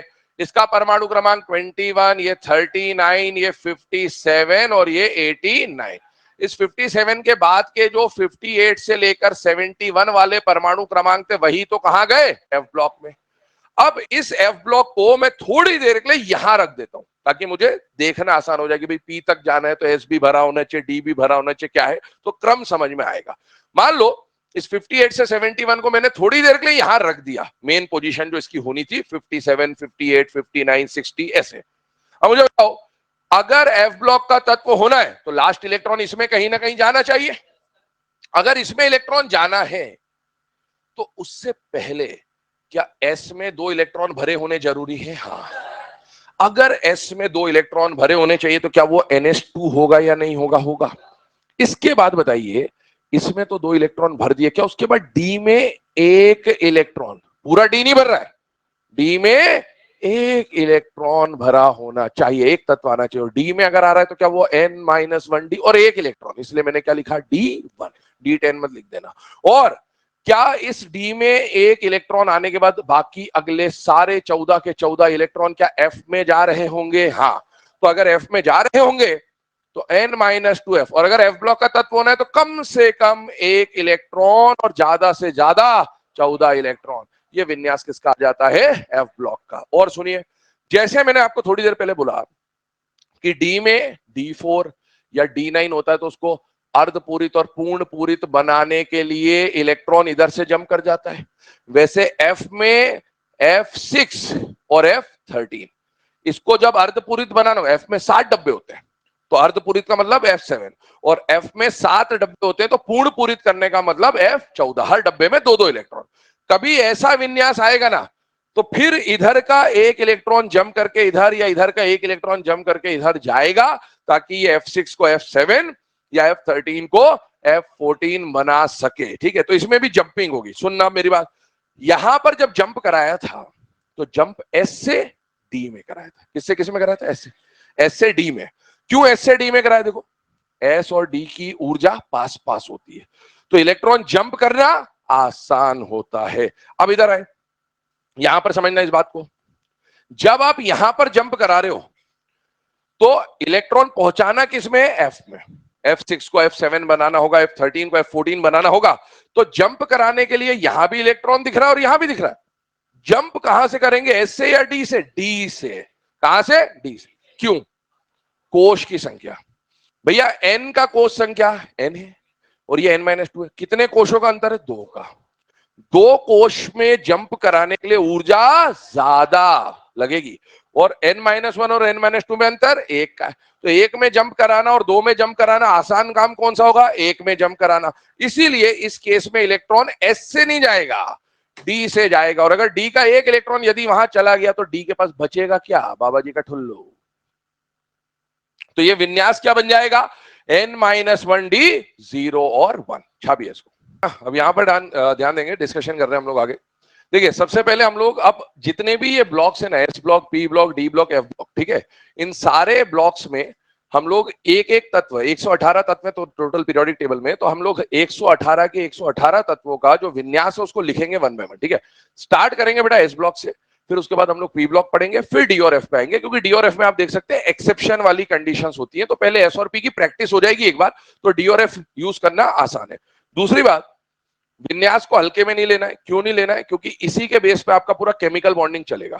आप जानते हैं केमिकल बॉन्डिंग में आपको हाइब्रिडाइजेशन वगैरह सब कुछ निकालना पड़ेगा, या कहीं पर आयनिक बॉन्ड बनाना पड़ेगा, या कहीं पर कोवेलेंट बॉन्ड बनाना पड़ेगा। तो आपको जरूरत क्या पड़ेगी कि किसके भाइतम कोश में 2 इलेक्ट्रॉन है, या किसके भाइतम कोश में 3 इलेक्ट्रॉन है, या किसके भाइतम कोश में 5 इलेक्ट्रॉन है। उन सब की आवश्यकता पड़ेगी, और वो आपको किससे पता चलेगा? इलेक्ट्रॉनिक विन्यास से। ठीक है, आइए स्टार्ट करते हैं। सबसे पहले एस ब्लॉक की बात करें। एस ब्लॉक का सामान्य विन्यास क्या है बेटा? NS1O2, वो आपके सामने वहां पर लिखा हुआ है, उसमें कुछ भी नया नहीं है। अब मुझे बताओ, एस ब्लॉक में टोटल वर्ग कितने होते हैं? 2। अभी हम लोग एस ब्लॉक के वर्ग 1 की बात करेंगे, और फिर एस ब्लॉक के ही वर्ग 2 की बात करेंगे। जब हम एस ब्लॉक के वर्ग 1 की बात कर रहे हैं तो इसका मतलब है आपको समझ में आना चाहिए कि इसका जनरल कॉन्फ़िगरेशन क्या बन जाएगा बेटा? NS1, क्योंकि ये एस ब्लॉक के पहले वर्ग की बात हो रही है। जब हम ग्रुप 2 की बात करेंगे तो क्या आ जाएगा? NS2। ठीक है, अब सुने, हम यहां पर बाह्यतम कोश के इलेक्ट्रॉनों की संख्या ज्ञात करने की कोशिश कर रहे हैं। क्या ज्ञात करने की कोशिश कर रहे हैं? बाह्यतम कोश के इलेक्ट्रॉनों की संख्या। अब मुझे बताओ, बाह्यतम कोश को n से दर्शाते हैं या n-1 से, या n-2 से? n से। मुझे बताइए, ये n क्या बाह्यतम कोश को दर्शा रहा है? हाँ। और बाह्यतम कोश के s उपकोश हो, चाहे p हो, चाहे d हो, चाहे f हो, है तो बाह्यतम कोश का ही। तो बाह्यतम कोश में कितने इलेक्ट्रॉन दिख रहे हैं? 1। तो हमने यहां लिख दिया बाह्यतम कोश में कितना इलेक्ट्रॉन है? 1। आगे फ्यूचर में केमिकल बॉन्डिंग में या कहीं पर भी मैं आपसे पूछूं कि पहले वर्ग के बाह्यतम कोश में कितने इलेक्ट्रॉन होते हैं? आंसर 1 है, वो ग्रुप नंबर से भी दिख जाएगा, 1। ठीक है, आगे बढ़ता हूं। तत्व जो आते हैं, है लीना की रब से फरियाद, मैजिक नंबर पढ़ लिया, उसके हिसाब से हम एटॉमिक नंबर लिख सकते हैं, सब कुछ लिख दिया अपन ने। अब आगे सुने, वर्ग 1 के तत्वों को अल्कली मेटल्स, क्षारीय धातु बोला जाता है। क्या बोला जाता है? क्षारीय धातु। अल्कली मेटल्स हिंदी में बोलते हैं क्षारीय धातु। क्षारीय धातु बोलने के पीछे कारण क्या है उसको हम लोग समझने की कोशिश करेंगे। ठीक है, कोशिश करें, कारण समझिएगा। पहली बात, इस वर्ग में जितने भी तत्व आ रहे हैं वो सब के सब क्या है? धातु। क्या है? धातु। किसको छोड़कर? हाइड्रोजन को छोड़कर। हाइड्रोजन अधातु है, हाइड्रोजन के अलावा बाकी सारे तत्व क्या है बेटा? धातु। और इसीलिए हम इस वर्ग के लिए हाइड्रोजन को छोड़कर बाकी सबके साथ धातु तो लिख सकते हैं। हाइड्रोजन जो है उसके बारे में लिख देता हूं, it is a non metal, मतलब ये अधातु है, ये धातु नहीं है। दूसरी बात सुनिएगा, क्षारीय शब्द का इस्तेमाल क्यों किया? क्षारीय शब्द का इस्तेमाल इसलिए किया, इधर ध्यान दीजिएगा, हाइड्रोजन तो नॉन मेटल है, हाइड्रोजन को छोड़कर, हाइड्रोजन को देखो, ये 7 जो परमाणु हैं, ये 7 जो तत्व हैं, ये सब वर्ग 1 के माने जाएंगे, हाइड्रोजन से लेकर फ्रांसियम। लेकिन जब मैं क्षारीय धातु बोलूंगा तो फिर 7 काउंट नहीं होंगे, कितने काउंट होंगे? 6। हम हाइड्रोजन को उसमें सम्मिलित नहीं करेंगे। क्यों नहीं करेंगे? क्योंकि पहली बात तो हाइड्रोजन धातु है ही नहीं, और दूसरी बात, ये क्षारीय शब्द का इस्तेमाल इनके लिए क्यों कर रहे हैं, इन्हें क्षारीय धातु क्यों बोल रहे हैं? क्योंकि जब इनके ऑक्साइड या इनके हाइड्रो ऑक्साइड बनाए जाएंगे, जैसे सोडियम का मैं ऑक्साइड बना दूं या सोडियम का मैं हाइड्रोक्साइड, ये तो सब जानते हैं, नर्सरी से पढ़ते हुए आ रहे हैं। NaOH का जो नेचर होता है वो एसिडिक होता है या बेसिक होता है? बेसिक। ये क्षारीय प्रकृति का होता है। तो ये जितने भी लिथियम से लेकर फ्रांसियम आपको दिख रहे हैं ना, इन सबके ऑक्साइड और इन सबके हाइड्रोक्साइड क्षारीय प्रकृति के होते हैं, इसीलिए इन्हें क्या बोला जाता है बेटा? क्षारीय धातु। तो ये इसका रीजन है, ठीक है ना। अब आगे बढ़ेंगे, इसमें विन्यास की तरफ आते हैं। विन्यास में सबसे पहला पॉइंट क्या आता है वो देखते हैं। देखिए, यहां पर विन्यास लिखने के 2 तरीके होते हैं। पहला तरीका, आप पूरा अवभाव रूल 1s2 2s2 2p6 लिखते जाओ। भाई 1 इलेक्ट्रॉन 3 इलेक्ट्रॉन 11 19, इनके लिए अगर 1s2 2s2 लिखना है तो ठीक है, आसान है, जल्दी जल्दी हो जाएगा। अब आपको कोई बोले 87 इलेक्ट्रॉन के लिए 1s2 2s2 लिखो, तो पहले तो आपको अवभाव रूल याद करना पड़ेगा, कौन कौन सा आता था, इसके बाद वो आता था कि ये आता था कि क्या आता था, फिर इलेक्ट्रॉन भरोगे, गिनोगे, गड़बड़ी होने के चांसेस ज्यादा और टाइम ज्यादा लगेगा, अपने को एग्जाम में इतना टाइम मिलेगा नहीं। तो अपन क्या करते हैं, अपन इनको जनरल कॉन्फ़िगरेशन की मदद से कंडेंस्ड फॉर्म में लिखते हैं, कंप्रेस्ड फॉर्म में लिखते हैं। मतलब हम जो अक्रिय गैस होती है, इनर्ट गैस, उसकी मदद से इनके विन्यासों को लिखने की कोशिश करेंगे। मैं पहला तरीका भी बता रहा हूं, दूसरा भी बता रहा हूं। शुरू के 3-4 में मैं पहला दूसरा दोनों बताऊंगा, और बाद में फिर हम दूसरा वाला जो तरीका है उसी को फॉलो करेंगे, ताकि आपको एक बार रिलेट हो जाए कि इससे कैसे फर्क आता है। देखिए, इसमें कितना इलेक्ट्रॉन है? 1, तो इसका विन्यास अवभाव के हिसाब से क्या हो जाएगा? 1s1। इसमें कितने इलेक्ट्रॉन है? 3, तो अवभाव के हिसाब से लिखोगे तो 1s2 2s1, 2 और 1 3 इलेक्ट्रॉन आ गए। सोडियम में 1s, फिर 2s, फिर 2p, फिर 3s, कितनी जरूरत पड़ती है? 1s2 2s2 2p6 3s1, 11 इलेक्ट्रॉनों का विन्यास हो गया। पोटेशियम में चले जाए, 1s2 2s2 2p6 3s2 3p6 और 4s1, ये आ गया विन्यास, ठीक है। अब आगे सुनिएगा, बाकी हो गए अपन नहीं लिख रहे क्योंकि मेथड होता है तो अपन टाइम वेस्ट नहीं करेंगे। ये एक तरीका होता है विन्यास लिखने का, आप गिनते जाइए, इलेक्ट्रॉन लिखते जाइए। दूसरा तरीका क्या? दूसरा तरीका ये है बेटे कि अपन इसको कंडेंस्ड फॉर्म में लिखेंगे। कंडेंस्ड फॉर्म कहने का मतलब है अक्रिय गैस के रूप में लिखना स्टार्ट करेंगे। अब अक्रिय गैस के रूप में लिखने का मतलब क्या है, इधर ध्यान दीजिएगा। जैसे मान लीजिए ये आवर्त सारणी हम लोगों ने ली, ठीक है। इस आवर्त सारणी में किसी ने आपको बोला कि ये जो तत्व है ना, ये कोई भी तत्व है, ये मान लो 5वें आवर्त का तत्व है। कौन सा आवर्त का तत्व है? 5वें। आपको बोला कि इस तत्व का विन्यास लिख के बता दो। किसके आधार पे? अक्रिय गैस के आधार पे, जो अब हम सीखने वाले हैं। तो आपको क्या करना है, या तो आप इस तत्व के लिए पूरा विन्यास लिखो, 1s 2s 2p 3s 3p 4s 3d 4p 5s, अब पूरा विन्यास लिखो या तो, और या फिर इसको अपन शॉर्टकट में लिखें। शॉर्टकट में लिखने का कहने का मतलब क्या है, जिस आवर्त के तत्व का आपको विन्यास लिखना है, उससे ठीक पहले वाली आवर्त की अक्रिय गैस का इस्तेमाल कर लो। मतलब हमें अगर 5वें आवर्त के तत्व का विन्यास लिखना है, जैसे यहां देखिए, ये कौन से आवर्त का तत्व है? पहला, ये दूसरा, ये तीसरा, ये चौथा, ये 5वां। तो जिस आवर्त के तत्व का विन्यास आपको लिखना है, उससे ठीक पहले वाले आवर्त की अक्रिय गैस लिख दो। क्यों लिख दो? क्योंकि आप जब यहां तक आए हो तो आपने ये सब तो पहले से घूम रखा होगा, तभी तो यहां तक आए हो। तो अंतिम जो अक्रिय गैस आपने पार कर रखी है, क्या वो चौथे आवर्त की होगी? हाँ, क्योंकि इसके अक्रिय गैस तक तो आप अभी तक पहुंचे ही नहीं है। क्या इससे पहले आपने पहले आवर्त की अक्रिय गैस पार करी होगी? हाँ, दूसरे की, तीसरे की और चौथे की। तो क्या इसके विन्यास के लिए मैं इसका इस्तेमाल कर सकता हूं? हाँ, कर सकता हूं। क्या मैं इसका इस्तेमाल कर सकता हूं? हाँ, कर सकता हूं। क्या मैं इसका इस्तेमाल कर सकता हूं? हाँ, कर सकता हूं। क्या मैं इसका इस्तेमाल कर सकता हूं? हाँ, पर क्या मैं इसका इस्तेमाल कर सकता हूं? मैं 1 2 3 4 में से कोई भी इनर्ट गैस लिख सकता हूं, लेकिन मैं 4 को क्यों लिखूंगा? क्योंकि उससे विन्यास बहुत छोटा हो जाए। क्योंकि अगर मैंने ये लिखा सिर्फ, तो फिर मुझे ये विन्यास भी लिखना पड़ेगा। तो हम लोग क्या करेंगे, सीधी सी लाइन याद कर लें, जिस पीरियड के एलिमेंट की बात हो रही है, इनर्ट गैस या अक्री गैस उससे ठीक पहले वाले पीरियड की आएगी। अब मुझे बताओ हाइड्रोजन कौन से आवर्त का तत्व है? पहला। अब यहां पर वही मैजिक नंबर में जो सन्नाटे वन्नाटे बताए थे ना, वो अब काम आएंगे, क्योंकि आपको पता होना चाहिए कि इसमें पहला आवर्त तो होता ही नहीं है, या इसमें पहला दूसरा तीसरा नहीं होता, ताकि आप ये डिसाइड कर पाए कि अक्री गैस कौन से आवर्त की लेनी है। ध्यान सुना, क्या हाइड्रोजन पहले आवर्त का तत्व है? हाँ। जिस आवर्त के तत्व का विन्यास लिखना है, क्या अक्री गैस उसी आवर्त की होनी चाहिए या उससे ठीक पहले वाले की? ठीक पहले वाले। तो इसका मतलब इससे पहले क्या कोई और आवर्त है क्या? नहीं।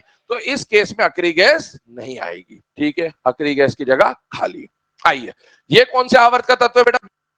दूसरे आवर्त के लिए अक्री गैस पहले, ठीक एक वाले है ना, तो पहले आवर्त की अक्री गैस आएगी।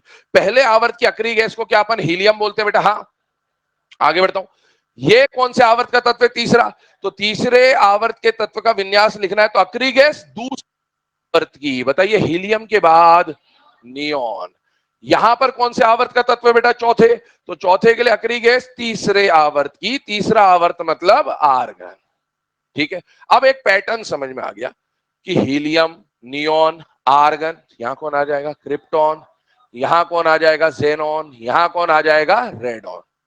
अब आगे बात करते हैं। अभी हमने सिर्फ और सिर्फ क्या लिखा? अक्री गैस। अभी विन्यास नहीं हुआ। अक्री गैस आपने लिखा, अक्री गैस के आगे ही कुछ विन्यास आना है। अक्री गैस के आगे क्या विन्यास आएगा उसके ऊपर बात कर रहा हूं, ध्यान से सुनना। अक्री गैस के आगे की विन्यास के लिए आपको देखना पड़ेगा जनरल इलेक्ट्रॉनिक कॉन्फ़िगरेशन। क्या देखना पड़ेगा? तो अक्री गैस तो अपन अब निकाल लेंगे, लेकिन अक्री गैस के आगे का जो बचा हुआ विन्यास है उसको लिखने के लिए आपको अक्री गैस विन्यास देखना पड़ेगा। और ये जो जनरल कॉन्फ़िगरेशन है या सामान्य इलेक्ट्रॉनिक विन्यास है, इसमें एन क्या बताता है? आवर्त संख्या। क्या बताता है?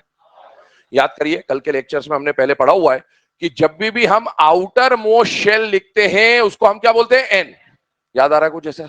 और हमने पिछली टेबल बनाया था शॉर्ट शॉर्टेस्ट लॉन्ग लॉन्गेस्ट का, वहां पर जब मैंने ऐसा लिखा था पीरियड, तो मैंने वहां भी लिखा था एन।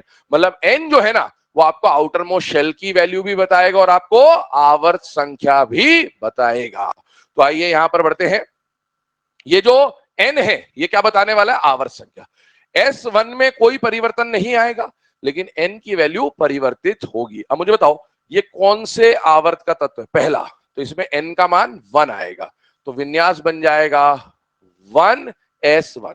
क्या ये विन्यास और ये विन्यास बिल्कुल सेम दिख रहा है आपको? हाँ। इधर बताइए ये कौन से आवर्त का तत्व है? पहला या दूसरा? दूसरा।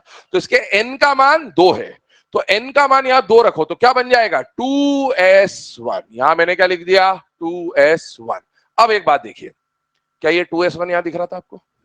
हमने जो हीलियम लिखा, एक्चुअल में यही तो हीलियम है, यही तो हीलियम। हीलियम का परमाणु क्रमांक क्या होता है? 2। और उस 2 के विन्यास को ऐसा लिखा जाएगा। तो हमने करा क्या? हमने इसको ऐसे लिख दिया और आगे का विन्यास 2s1 लिख दिया। ठीक है, आगे बात करते हैं।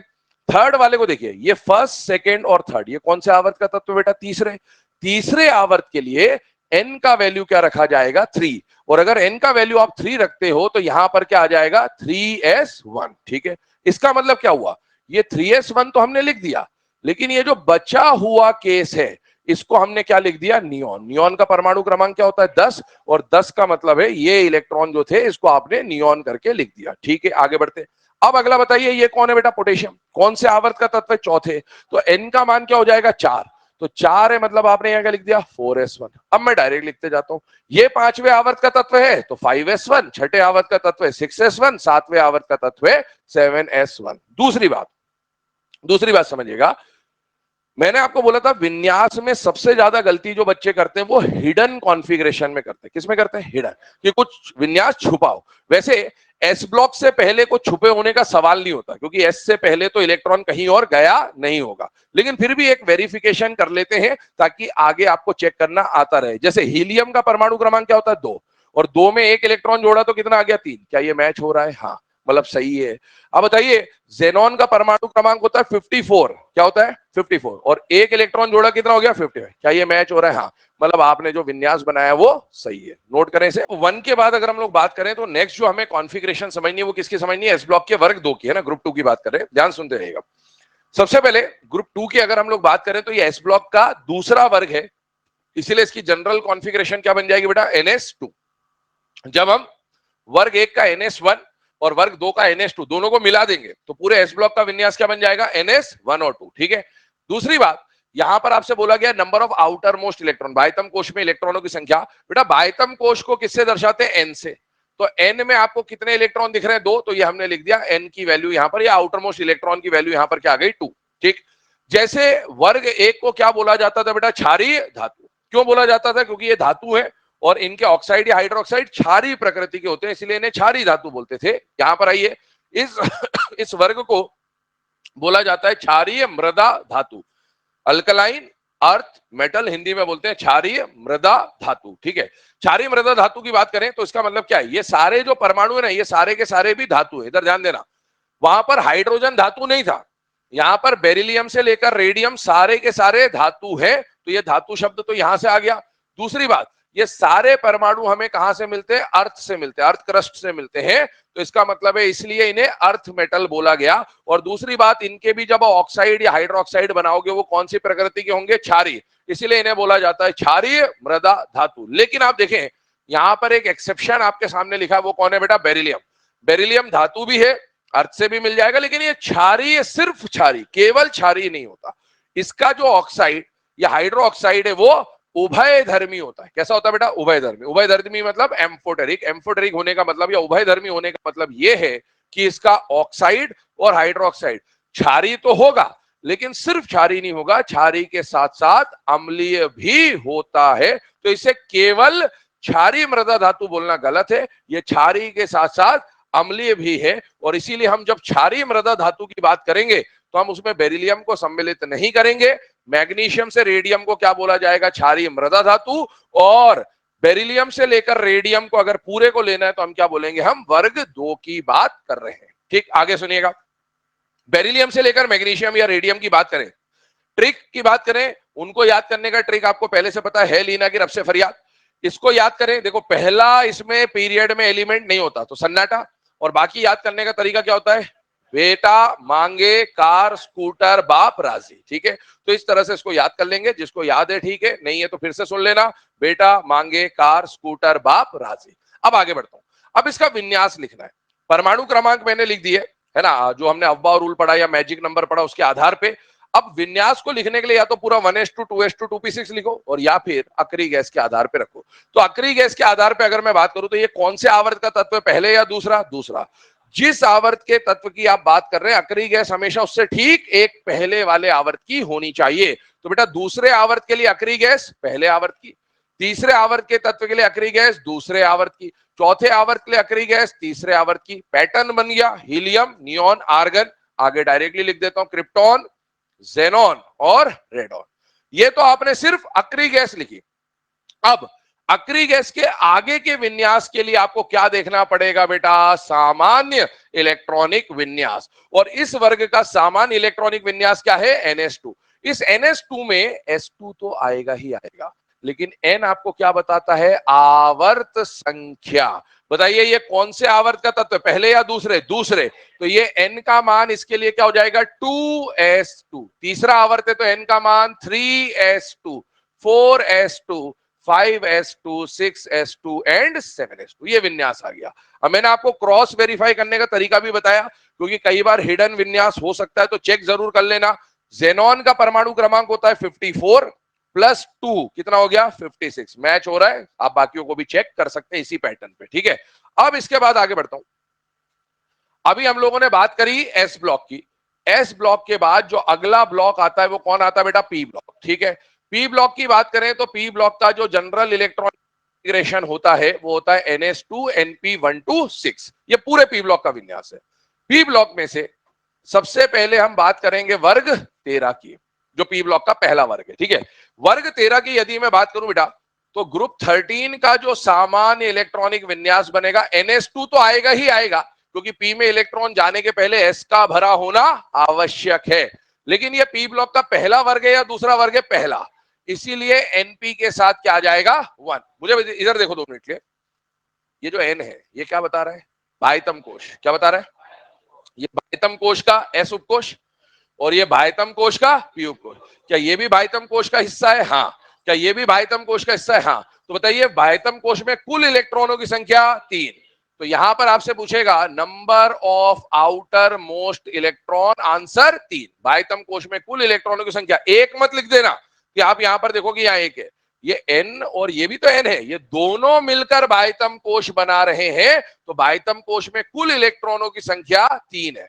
बाई चांस ऐसा पूछे कि बाह्यतम कोश के p उपकोश में इलेक्ट्रॉनों की संख्या 1, बाह्यतम कोश के s उपकोश में इलेक्ट्रॉनों की संख्या 2, लेकिन पूरे बाह्यतम कोश में इलेक्ट्रॉनों की संख्या 3। अब आगे बढ़ता हूं, तत्वों की बात करें, पहला तो यहां पर सन्नाटा है। आगे के तत्व देखेंगे तो बैंगन, आलू, गाजर, इन, थैला नहीं। ध्यान से देखिए, आगे यहां पर बात कर रहे हैं, याद करने का तरीका सुन लीजिएगा, बैंगन, आलू, गाजर, इन, थैला नहीं। ये नहीं जो है ना, ये नाइहोनियम है, ये लेटेस्ट एलिमेंट है। याद करिए, ऑगी के बारे में बात करी थी हमने थोड़ी बहुत बीच में। वैसे ऑर्गानेसन जैसे आया ना पी ब्लॉक में लास्ट एलिमेंट, वैसे ग्रुप 13 का जो लास्ट एलिमेंट आया है, इसका नाम होता है नाइहोनियम। क्या नाम होता है? नाइहोनियम। और सिंबल है NH। जल्दबाजी में NI मत लिख देना, NI निकल होता है, तो इसका सिंबल क्या है? NH, नाइहोनियम। ठीक, अब आगे सुने, परमाणु क्रमांक की मैं बात करूं तो मैं डायरेक्टली लिख देता हूं। मैजिक नंबर्स हम लोग पढ़ चुके हैं, तो ये 5 है, ये 13 है, ये 31 है, ये 49 है, ये 81 आ जाएगा और ये 113 आ जाएगा। चलिए विन्यास देखते हैं एक बार। सबसे पहले विन्यास को लिखना है अगर अक्रिय गैस के रूप में, तो आपको जिस आवर्त का तत्व है उससे ठीक पहले वाले आवर्त की अक्रिय गैस लिखनी है। बोरॉन दूसरे आवर्त का तत्व है, तो दूसरे आवर्त के लिए अक्रिय गैस आ जाएगी पहले आवर्त की, तीसरे आवर्त के लिए अक्रिय गैस आ जाएगी दूसरे आवर्त की, और इसी पैटर्न पे अगर मैं लिखूं तो हीलियम, नियोन, आर्गन के बाद क्रिप्टॉन के बाद जेनॉन के बाद रेडॉन, ये आ गया। अब सुनिएगा आगे की कहानी, जरा ध्यान से देखना है ना, यह हिडन कॉन्फ़िगरेशन वाली बात आएगी। हम लोग बात कर रहे हैं बेटा पी ब्लॉक के वर्ग 13 की, और अभी हमने अक्रिय गैस तो लिख दिया, ठीक है। अक्रिय गैस के बाद आगे की विन्यास के लिए आपको क्या देखना पड़ेगा? General electronic configuration. अब बताओ इस वर्ग का सामान्य इलेक्ट्रॉनिक विन्यास क्या है? NS2 NP1। यहां पर N किसके बारे में दर्शाएगा? आवर्त संख्या के बारे में। बताइए बोरॉन कौन से आवर्त का तत्व है? दूसरे, तो यहां पर क्या आ जाएगा? 2s2 2p1। अच्छा एक बात बताओ, क्या दूसरे आवर्त में डी ब्लॉक आता है कि नहीं आता है? नहीं आता। तो यहाँ तो डी और एफ का हिडन है ही नहीं, एस तो दिख ही रहा है, पी तो दिख ही रहा है, डी एफ है तो होता ही नहीं है। यहां पर आइए 3s2 3p1, यहां पर भी डी और एफ नहीं है। मुझे बताइए क्या ये चौथे आवर्त का तत्व है? हाँ, और चौथे आवर्त में अगर मैं इसके हिसाब से चलूं तो 4s2 4p1। अब ध्यान सुनना, अभी इसको लिखना नहीं है ना, 4s2 4p1। अब चेक करते हैं एक बार, क्रॉस वेरीफाई करते हैं। हीलियम का परमाणु क्रमांक 2, 2 + 2 4 + 1 5, क्या सही आ रहा है? हाँ। 10 12 13 सही आ रहा है बिल्कुल। इसका क्रमांक 18 है, 18 + 2 + 1, और यहां है कितने का अंतर है? 10 का। कभी भी अगर विन्यास लिखते वक्त 10 इलेक्ट्रॉनों का अंतर आ जाए, इसका मतलब डी छुपा हुआ है। 10 इलेक्ट्रॉनों का अंतर आ जाए मतलब डी छुपा है। अगर विन्यास लिखते वक्त 14 का अंतर आ जाए, एफ छुपा हुआ है। और अगर 24 का अंतर आ जाए मतलब डी और एफ दोनों छुपे हुए हैं। क्या ये बात समझ में आ गई आपको? अभी बताइए यहां पर कितने का अंतर आ रहा है? 10 का। 10 का मतलब कौन छुपा हुआ है? डी। अच्छा डी कौन सा होगा? n-1d। तो n का मान यदि 4 चल रहा है तो d कौन सा होगा? 3d। और हम तो जानते ही है ना कि 3d belongs to fourth period. तो यहां पर जो d छुपा हुआ है, ये मैं अलग कलर से लिख रहा हूं। हो सकता है एग्जाम में ये 3d आपको दिखाए ना, क्योंकि दिखा दिया तो फिर बचा ही क्या क्वेश्चन में। गलत करवाना होगा तो 3D छुपा देगा। ये आपको पता होना चाहिए कि चौथे आवर्त में S और P के बीच में कहीं ना कहीं D होता है। आगे बात कर रहा हूं, यहां पर आएंगे बेटा 5s2 5p1, फिर से आप देखोगे 10 का अंतर आएगा बेटा यहां पर 6s2 6p1 7s2 7p1। ये विन्यास है। इधर देखो 2 मिनट के लिए। क्रिप्टॉन का परमाणु क्रमांक 36 + 2 38 + 1 39, यहां है 49। कितने का अंतर? 10 का। किसकी वजह से? डी की वजह। 5 और 5 में डी कौन आएगा? 4।